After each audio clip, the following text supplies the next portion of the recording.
You know what's crazy? The thing you want most in your life might actually be the exact thing that's making you miserable right now. And I'm not talking about some feel-good advice here. This is something much deeper that most people completely miss. Think about it for a second. When was the last time you desperately wanted something in a relationship? Maybe you wanted your partner to change. Maybe you wanted to find someone who finally gets you. Maybe you wanted your kids to appreciate everything you do for them. And what happened? The more you wanted it, the worse you felt. That's not a coincidence. AlanAths, this philosopher who spent his entire life studying how our minds work, said something that sounds completely backwards at first. He said that desire itself is what creates our pain, not the lack of getting what we want. The actual wanting is the problem. Now, before you think this is just some spiritual mumbo-jumbo, stick with me, because this might completely change how you see your relationships. And trust me, by the end of this, you're going to look at your romantic life in a totally different way. So let me tell you about Sarah. She's 43, divorced for 6 years now, and she's been on every dating app you can think of. She's got her life together. Good job, nice apartment, takes care of herself. But every single date she goes on, she's got this checklist running in her head. Does he make enough money? Does he want kids? Is he emotionally available? Will he commit? And here's the thing. Sarah's not wrong for wanting these things. But she told me something last month that really hit me. She said, I can't even enjoy a conversation anymore because I'm too busy trying to figure out if this person fits what I need. That right there, that's desire creating pain. She's so focused on what she wants that she can't actually experience what's right in front of her. Or take Michael. He's been married for 17 years. 2 kids, mortgage, the whole package. And he loves his wife. But somewhere along the way, he started building this image in his head of what she should be. More spontaneous. More interested in his hobbies. More like she was when they first met. Every day he comes home, and there's this tiny disappointment. She's not matching the picture in his head. And that gap between what he wants and what he has, that's eating away at him. That's stealing his happiness bit by bit. This is what Watts was talking about. He said that we're constantly living in the future, chasing after what we want, and completely missing what's actually happening right now. And nowhere is this more obvious than in our romantic lives. Think about when you first met someone you really liked. Remember that feeling? Everything was exciting. You didn't know what would happen next. There was no expectation yet, no desire for them to be a certain way. You were just present with them. But then what happens? We start wanting. We want them to text us back faster. We want them to say they love us. We want them to move in with us. We want them to propose. We want them to be better parents. We want them to understand us without us having to explain. We want. And with each want comes a fear. The fear that we won't get it. That's the pain Watts was pointing to. It's not that wanting something is wrong. It's that the constant state of wanting puts us in this place of lack. We're always focused on what's missing instead of what's here. Let me break this down even more because I know some of you are thinking, okay, so what? Am I supposed to just stop wanting anything? That's impossible. And you're right. It kind of is impossible. We're human beings with desires. That's part of who we are. But here's the shift Watts was trying to get us to see. There's a difference between having preferences and being attached to outcomes. When you have a preference, you know what you'd like, but you're not suffering if it doesn't happen. When you're attached to an outcome, you're in pain until you get it. And even when you do get it, you're in pain because now you're scared of losing it. Think about the parents watching this. How many times have you wanted your adult children to call more, to visit more, to make better choices? And how much suffering has that wanting caused you? Not because your kids are doing something terrible, but because they're not meeting this picture in your head of what they should be doing. I talked to a woman named Linda last week. She's 56, and she's been single for 8 years after her husband passed away. She said something that really stuck with me. She said, I spent the first 5 years desperately wanting to find someone. Every man I met, I was trying to turn him into my late husband, and I was miserable. Then I stopped wanting it so badly. I just started living my life. And you know what? I'm actually happy now. And funny enough, now men are more interested in me than they were when I was desperate. That's not a coincidence. Watts talked about this too. He said that when we're in a state of wanting, we're actually pushing away the thing we want, because that energy of desperation, of need, of lack, it's something people can feel. It makes us less attractive, less interesting, less present. But when we let go of that tight grip on needing things to be a certain way, something shifts. We become more relaxed, more ourselves, more able to actually connect with people.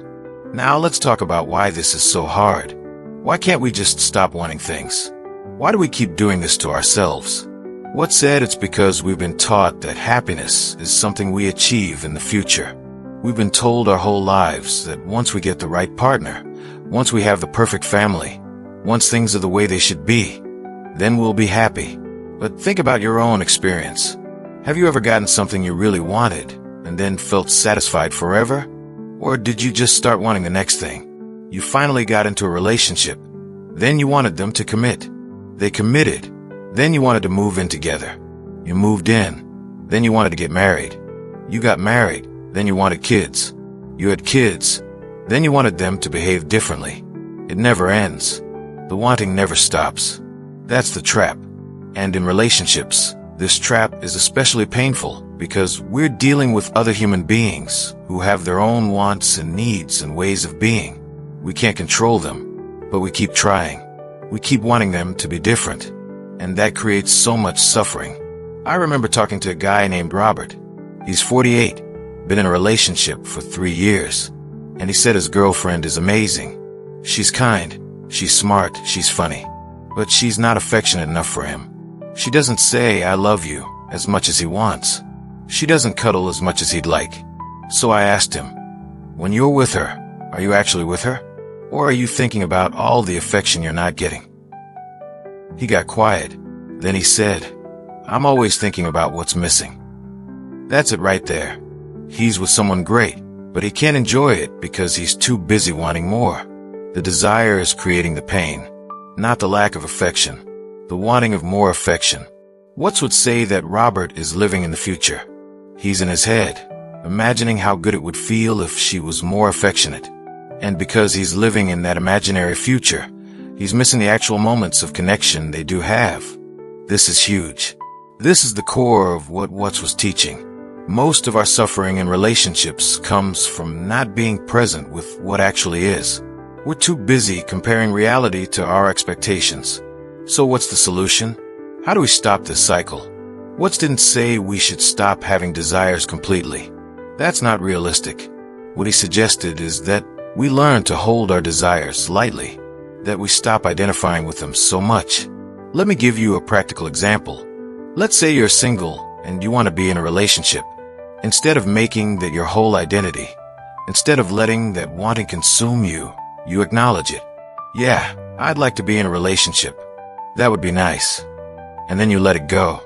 You focus on your actual life right now. Or let's say you're in a relationship and you want your partner to be more romantic. Instead of constantly nagging them or being disappointed, you acknowledge the preference. I enjoy romance. That feels good to me.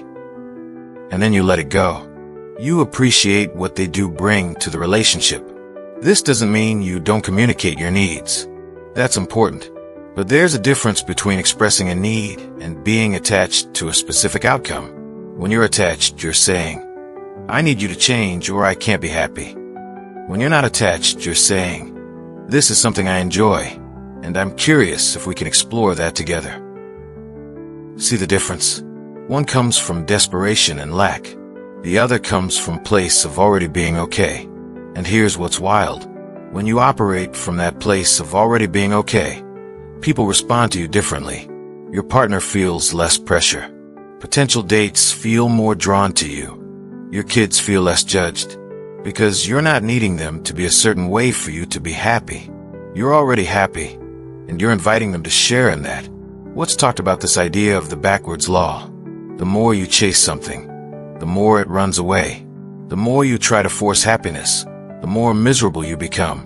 But when you relax into what is, when you stop fighting reality, things start to flow. I know this sounds abstract, so let me make it super concrete with relationships. If you're single and desperately wanting a partner, that desperation shows up in everything you do. You come on too strong on dates. You settle for people who aren't right for you because you're scared of being alone. You make decisions from fear instead of from what actually feels good. But when you let go of that desperate wanting, you show up differently. You're more selective because you're not scared. You're more genuine because you're not performing. You're more attractive because you're comfortable in your own skin. If you're in a relationship and constantly wanting your partner to change, that wanting creates tension. They feel criticized. You feel disappointed. There's this constant undercurrent of, you're not enough as you are. But when you let go of needing them to be different, something shifts. You start seeing them as they actually are. You start appreciating what they do bring instead of focusing on what's missing. And ironically, when people feel accepted, they often naturally become more of what you wanted anyway. If you're a parent wanting your adult kids to behave a certain way, that wanting creates distance. They feel judged. They pull away. You feel hurt. But when you let go of needing them to be different, you create space for an actual relationship, one where they feel free to be themselves. And that freedom often brings them closer to you. This is what's meant when he talked about desire creating pain. It's not the absence of what we want that hurts. It's the constant state of wanting itself. The tension of the gap between what is and what we think should be. Now I want to address something, because I know some of you are thinking this sounds like giving up, like settling, like you should just accept whatever comes your way and never want anything better. That's not what this is about at all. There's a difference between having standards and being attached to outcomes. You can know what you want in a partner and still not be desperate for it. You can communicate your needs in a relationship and still not be attached to your partner changing. You can hope your kids make good choices and still love them when they don't. The key is learning to want without needing, to prefer without demanding, to hope without depending on a specific outcome for your happiness. What's used this analogy that I love? He said trying to control life is like trying to hold water in your hands. The tighter you grip, the more it slips through your fingers. But when you relax your hands and let the water pool there naturally, you can hold much more. Relationships are exactly like this. The tighter we grip, the more they slip away. The more we demand they be a certain way, the more they resist. But when we relax, when we let things be as they are, there's more space for real connection. Let me tell you about another person I know. His name's David. He's 51, remarried after a divorce. And he told me that in his first marriage, he was constantly trying to change his wife. He wanted her to be more social, more adventurous, more interested in the things he cared about. And it destroyed the marriage, not because she wasn't willing to grow, but because she felt like she could never be enough for him. His constant wanting created so much pressure that eventually she left. In his second marriage, he's approached things completely differently. He told me, I married her as she is, not as I hope she'll become. And you know what? She's actually grown more in this marriage than my first wife did, because she doesn't feel pressure to be anything other than herself. That's the paradox Watts was pointing to. When we stop needing people to change, they often do change. When we accept them as they are, they feel safe enough to grow. But even more important, when we stop needing things to be different, we stop suffering. Even if nothing changes externally, everything changes internally. Because here's the truth that most people don't want to hear. You could have the perfect partner, the perfect family, the perfect life by every external measure, and you'd still find something to want. Still find something to be dissatisfied about. That's just how the human mind works. It's always looking for the next thing, always comparing, always wanting. So the real freedom isn't in getting everything you want. It's in being okay with what you have while you're working toward what you prefer. It's being in a relationship and appreciating your partner while also being open to growth. It's being single and enjoying your life while also being open to meeting someone. It's being a parent and loving your kids as they are while also hoping they make good choices. That's the balance. That's what Watts was pointing toward. And I'll be honest with you. This is hard. This goes against everything we've been taught. We've been taught that wanting is good, that ambition and drive and never settling is what leads to success. And in some areas of life, that's true. But in relationships, it works differently. In relationships, the more you need the other person to be a certain way, the more you push them away. Think about the neediest person you've ever dated or known. The one who constantly needed reassurance, who needed you to behave a certain way, who needed you to validate them. How did that feel? Exhausting, right? You felt like you could never just be yourself. Like you were always performing for them. Like your worth to them was dependent on meeting their needs. That's what our wanting does to others. It makes them feel like they're not enough as they are. And here's the thing. When you stop doing that to others, you also stop doing it to yourself. Because usually the way we treat others is a reflection of how we treat ourselves. If you're constantly wanting your partner to be different, chances are you're constantly wanting yourself to be different too. You're not accepting of yourself. You're always focused on what's wrong, what's missing, what needs to improve. That's a painful way to live. And it's exactly what Watts was trying to help us see. He said that the root of suffering is this constant sense that something is wrong, that things should be different than they are, that we should be different than we are, that others should be different than they are. But what if nothing is wrong? What if this moment as it is enough? What if you as you are enough? What if your partner as they are is enough? Not perfect. Not everything you might prefer, but enough. That's a radical shift. And it's one that can completely change your experience of relationships. I'm not saying you should stay in a bad relationship. If someone is treating you poorly, if you're genuinely incompatible, if there's abuse or dishonesty, that's different. That's not about desire creating pain. That's about being in a situation that's actually harmful. But for most people watching this, that's not the issue. The issue is that you're in a decent situation, maybe even a good situation, but you can't enjoy it because you're too focused on what's missing. Your partner is good to you, but not affectionate enough. Your kids are healthy and doing okay, but not succeeding in the way you imagined. You're dating someone nice, but they're not exciting enough. That constant but is what Watts was pointing to. That's the desire that creates pain. So how do you actually shift this? How do you stop living in that constant state of wanting? Watts would say it starts with awareness. Just noticing when you're doing it. Noticing when you're in your head. Comparing reality to your expectations. Noticing when you're focused on what's missing instead of what's here. And then, gently bringing yourself back to the present moment. What's actually happening right now? Not what you wish was happening. Not what you think should be happening. What is actually here? When you're with your partner, are they treating you well in this moment? Are they being kind? Are they trying? Can you appreciate that without needing more? When you're on a date, is the person in front of you interesting? Are you enjoying the conversation? Can you be present with that without already fast-forwarding to whether they're marriage material? When you're thinking about your kids, are they safe? Are they figuring out their lives? Can you trust that they're on their own path without needing to control every step? This is the practice.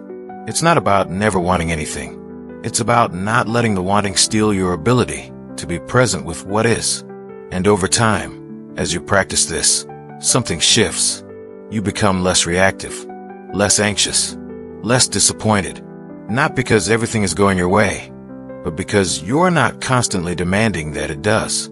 You start to see that happiness isn't something that happens when everything lines up perfectly. Happiness is something you can access right now by accepting what is. That doesn't mean you don't work on things. That doesn't mean you don't have goals or hopes or dreams. But it means those things don't determine whether you're okay right now. You're already okay. You're already enough. And so is everyone around you. That's the freedom Watts was pointing toward. That's what it means to let go of the desire that creates pain. I'll leave you with one last story. There's a woman I know named Patricia. She's 62, been married for 35 years. And she told me that for the first 20 years of her marriage, she was miserable. Not because her husband was terrible. He was actually a good man. But he wasn't romantic. He didn't talk about his feelings. He didn't do the things she saw in movies and read about in books. For 20 years, she wanted him to be different. And for 20 years, she was disappointed. They almost got divorced multiple times. Then something shifted. She doesn't even know exactly what happened. But one day, she just decided to stop fighting reality. She stopped needing him to be someone he wasn't. She told me, "I realized I could spend the rest of my life wishing he was different, or I could appreciate who he actually is." And when I made that shift, everything changed. Not him. Me. She said he's still not romantic in the way she once wanted. He still doesn't talk about feelings much. But now she sees all the ways he does show love. The way he makes her coffee every morning. The way he fixes things around the house without being asked. The way he checks on her when she's not feeling well. Those things were always there. She just couldn't see them because she was too focused on what was missing. That's what letting go of desire does. It allows you to see what's actually here. And usually, what's here is more than enough. So if you're watching this and you're frustrated in your relationships, ask yourself, what am I wanting that I don't have? And is that wanting creating my pain? Not the absence of the thing itself. The constant state of wanting it. Because once you see that, once you really get that, you have a choice. You can keep wanting and suffering, or you can let go and be present with what is. That's the insight Watt spent his life trying to share. And it's as relevant now as it was when he first said it. Your happiness doesn't depend on getting what you want. It depends on letting go of needing things to be different than they are. And that right there is freedom. If this hit home for you, maybe check out the next video where we go even deeper into this stuff.